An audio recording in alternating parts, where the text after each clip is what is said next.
بسم الله والصلاة والسلام على رسول الله. اذكر الله وصلي على سيدنا رسول الله. اللهم صل وسلم وبارك على سيدنا محمد وعلى آله وصحبه أجمعين.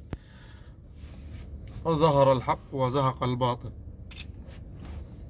إن الباطل كان زهوقا.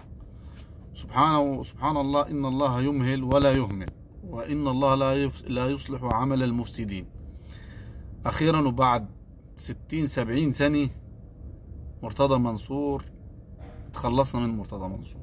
يعني مرتضى منصور دخل السجن، راح المحكمة النهارده، كان مقدم طعن على الحكم اللي بحبس شهر اللي هو سب فيه الخطيب. المهم اترفض الطعن بتوعه وخدوه من المحكمة على السجن على طول شهر تنفيذ.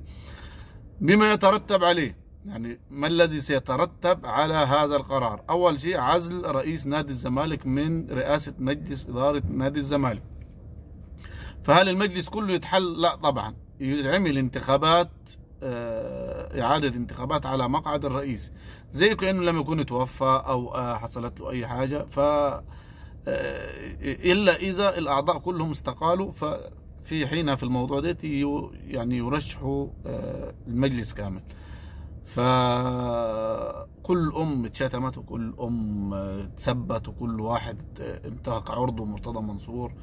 اليوم يعني انتصروا عليه، مش يعني الحق انتصر، والقضاء المصري اثبت وميثبت دايما انه هو مش ما يستعجل عشان حد، يعني عشان ما بيتخذش قرار مستعجل، ولكن بياخذ القرار الصحيح في الوقت الصحيح والاجراءات القانونيه الصحيحه.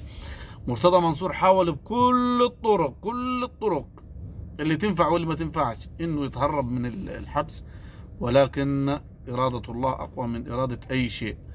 فمرتضى منصور في السجن، وهنشوف التوابع. السلام عليكم.